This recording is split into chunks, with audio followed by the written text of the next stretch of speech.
We've got a massive amount of ground to cover today. We'll be hitting 5 critical areas: the ABCDs of burns, precise fluid resuscitation guidelines, how to calculate burn extent, assessing burn depth, and finally, we'll wrap up by tackling some very unique special thermal injuries. Kicking things off with Section 1, the ABCDEs of burns. It's all about that critical primary assessment. So, when you're securing those ABCDs, you really need to know exactly who gets an immediate transfer to a specialized burn center.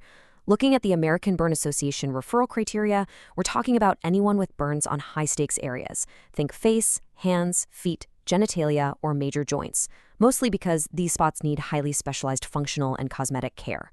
You're also instantly transferring any chemical or electrical injuries, definitely any inhalational injuries, and broadly speaking, anyone with partial thickness burns covering more than 10% of their body.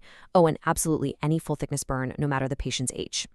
Now, here is a really crucial insight. Singed nasal hair, that is actually your most sensitive warning sign that you need to prophylactically intubate before the airway swells completely shut. You've literally got to hunt for these danger signs. Listen for hoarseness in their voice, look for carbonaceous or black deposits in their spit, check for burns on the face and neck, or find out if they were trapped in a closed burning room. Laryngeal tissue swells unbelievably fast, guys. If you wait until the patient actually stops breathing, it's already way too late to secure that airway. You have to be preemptive. Moving on to breathing and circulation, we run into the major threat of eschar. Eschar is this thick, leathery, dead burn tissue. It's almost like a rigid shell. If you have these thick circumferential burns that are restricting the patient's chest from expanding or cutting off the blood supply in an arm or a leg, you absolutely must perform an escharotomy. You literally take a scalpel and slice straight through that dead skin down to the deep fascia. It immediately releases that trapped pressure, lets the lungs expand, and essentially saves the limb from compartment syndrome. Okay, let's move into our next critical window with Section 2, fluid resuscitation guidelines. This is exactly how we manage that massive fluid loss. Take a look at this specific window. You've got to wait 12 to 24 hours before giving any colloid resuscitation, things like albumin. Here's why. Severe burns trigger intense vasodilation, making the capillaries incredibly leaky. If you pump in large albumin molecules too early, they'll just leak straight out into the extravascular space. Because of oncotic pressure, they drag a ton of water right along with them, which actually makes that third space fluid shift so much worse. You just have to wait until those capillaries seal back up. Because we hold off on colloids at first, we rely heavily on crystalloids, like Ringer's lactate. And heads up, here is a massive clinical update. We now use 2 milliliters instead of 4 in the new Parkland formula. So it's 2 milliliters times the patient's body weight in kilograms times the percentage of total body surface area burned. This shift was totally crucial for preventing the really counterproductive effects of over-resuscitation, like throwing the patient into fluid overload. And keep in mind, once you calculate that total 24-hour volume, you must give the first half within the first 8 hours, timed from the exact moment the burn happened, and then the remaining half over the following 16 hours. But how do you actually know if all that math is working? Well, to monitor if your fluid resuscitation is hitting the mark in an adult, your absolute minimum target is 0.5 milliliters per kilogram per hour of urine output. That urine catheter, that is basically your most real-time window into the patient's organ perfusion. All right, Section 3, calculating burn extent. And for this, we use the trusty Wallace Rule of Nines. You're probably familiar with the adult rule of nines, but notice how a child's head makes up a vastly larger percentage of their body surface area. It completely shifts the math. In an adult, the head and neck are 9% total, and each leg is 18%. But kids, their heads are huge relative to their bodies. It's actually 18% of their surface area. So to balance that out, you subtract from the legs, making each lower limb in a child roughly 13.5%. Understanding this anatomical difference is absolutely non-negotiable for getting your fluid calculations right. Oh, and quick reminder, we never include first-degree burns in these calculations, just partial and full thickness. Moving right along, let's dive into Section 4, assessing burn depth and figuring out exactly which tissues are involved.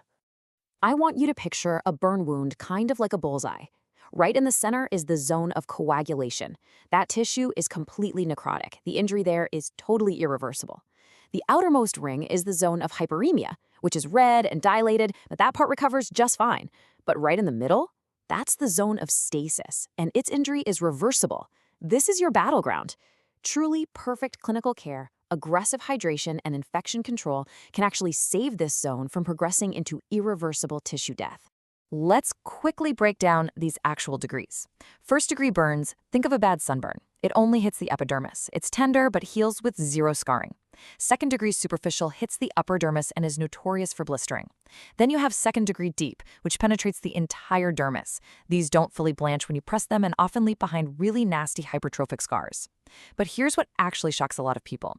Severe third and fourth-degree burns, the ones that char completely down to the fat and muscle, they are completely, absolutely painless. Why? Because the nerve endings have literally been incinerated. These deep burns won't ever heal on their own. They require early surgical excision and split-thickness skin grafts. Finally, let's wrap up with Section 5, special thermal injuries. We're looking at the real edge cases here. Chemicals, electricity, and extreme cold.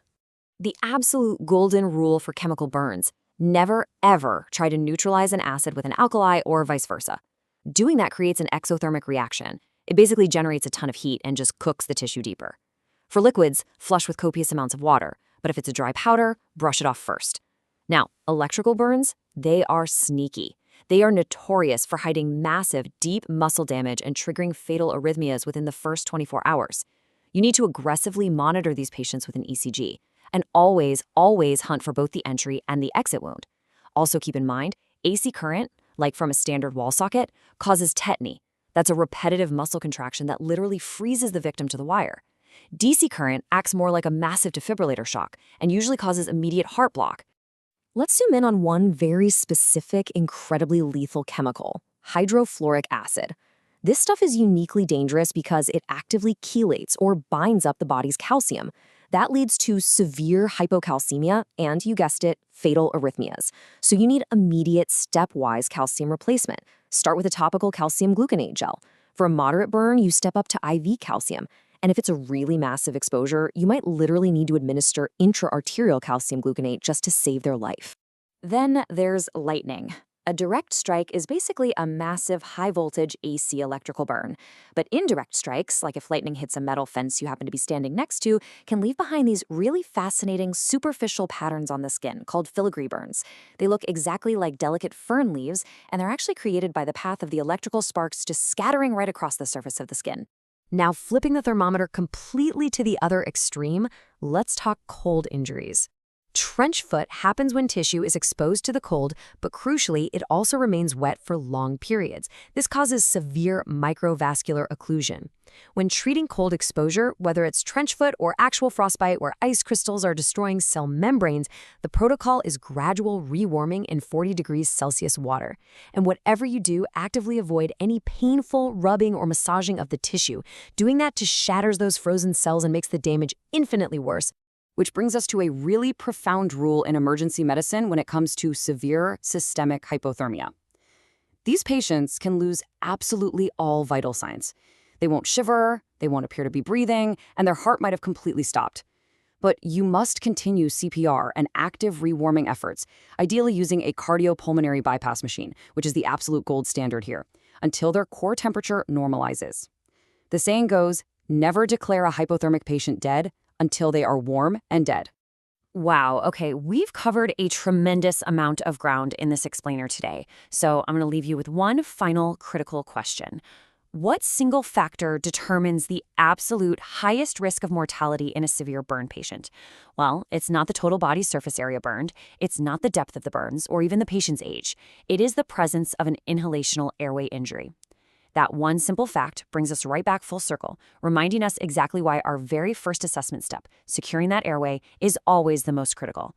Keep that in your back pocket the next time you step into the trauma bay.